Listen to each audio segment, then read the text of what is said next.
Kita sedang berada di momen yang, kalau boleh saya bilang, sangat istimewa bagi dunia balap motor tanah air.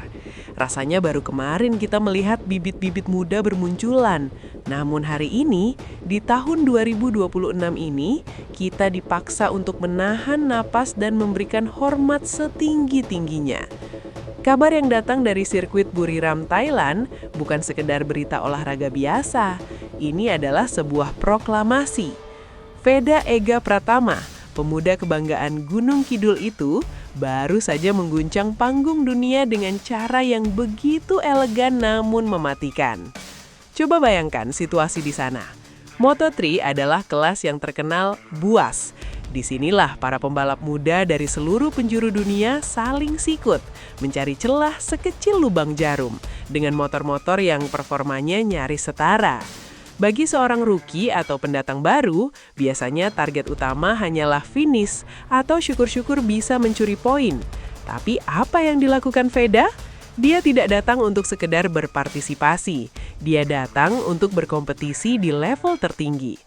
Finish di posisi kelima dalam debut sensasionalnya bukanlah keberuntungan semata, melainkan buah dari talenta murni dan mentalitas baja yang jarang kita temukan pada anak seusianya. Saya ingin mengajak Anda menelaah lebih dalam julukan yang baru saja disematkan kepadanya, Rocket. Media ternama asal Jerman, Speedweek, tidak sembarangan memberikan label ini. Dalam sejarah jurnalistik balap yang saya amati selama puluhan tahun, media Eropa dikenal sangat kritis dan hemat pujian. Namun melihat performa Veda, mereka seolah kehabisan kata-kata selain kekaguman. Julukan Rocket ini bukan hanya soal kecepatan di trek lurus, melainkan metafora dari lonjakan karir dan adaptasinya yang begitu cepat. Bagaimana mungkin seorang remaja berusia 17 tahun yang baru pertama kali mencicipi panasnya aspal Moto3 sebagai pembalap reguler bisa langsung menempel ketat barisan depan?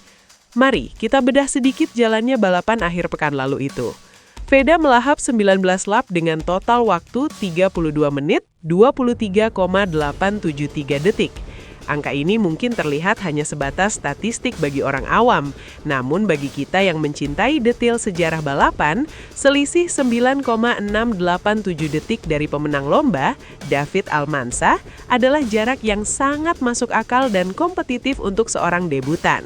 Ingat, ini adalah balapan pertamanya di musim ini.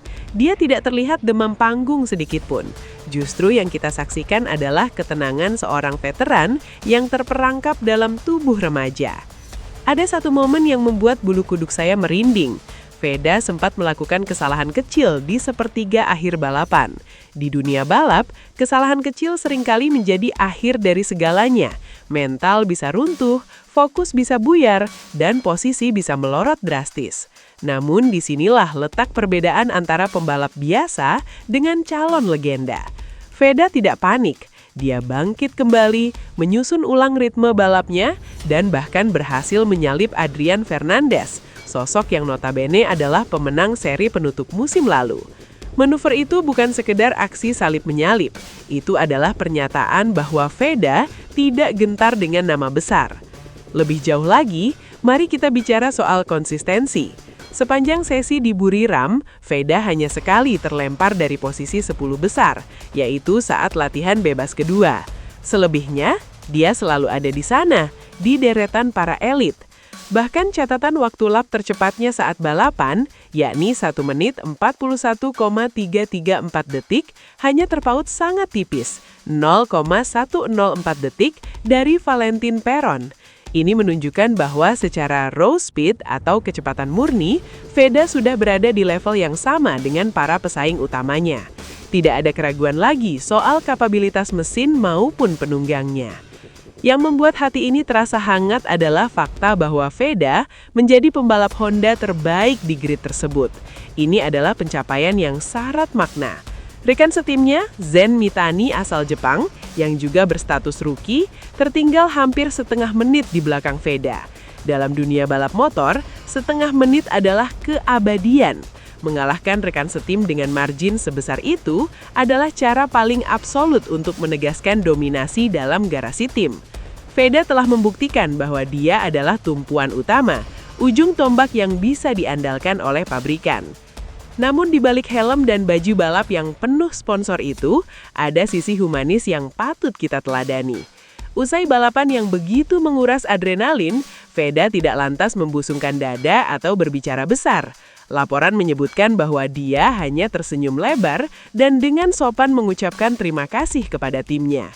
Sikap santun khas budaya kita, andap hasor, tetap ia bawa meski kini ia berdiri di panggung dunia. Dia membiarkan prestasinya yang berbicara lantang, sementara bibirnya tetap menyunggingkan senyum kerendahan hati. Inilah wibawa sejati seorang olahragawan. Kini mata dunia dan tentu saja harapan seluruh rakyat Indonesia sedang tertuju pada langkah selanjutnya. Seri berikutnya akan membawa Veda terbang jauh ke benua Amerika Selatan, tepatnya ke Brazil. Balapan akan digelar di Autodromo Internacional de Goiânia yang menyandang nama legendaris Ayrton Senna pada 20 hingga 22 Maret 2026. Ada nuansa romantis dan historis di sini. Bermain di sirkuit yang mengabadikan nama salah satu pembalap terhebat sepanjang masa tentu akan memberikan aura tersendiri. Apakah Veda akan kembali membuat kejutan?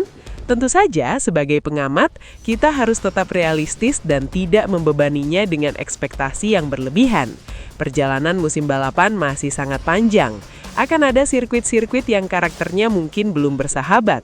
Akan ada cuaca yang tidak menentu dan dinamika teknis lainnya. Namun, berkaca pada apa yang terjadi di Thailand, rasanya optimisme itu bukanlah hal yang tabu.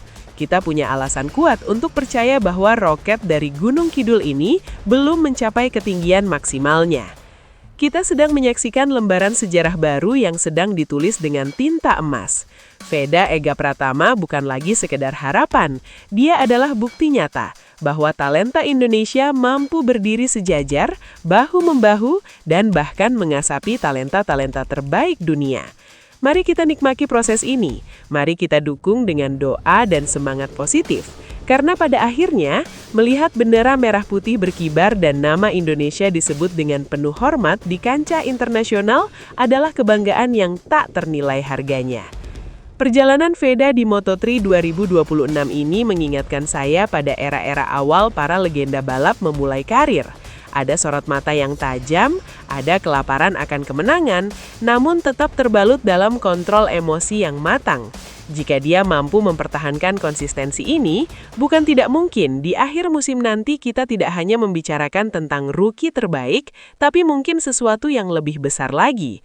Jadi untuk Anda para penikmat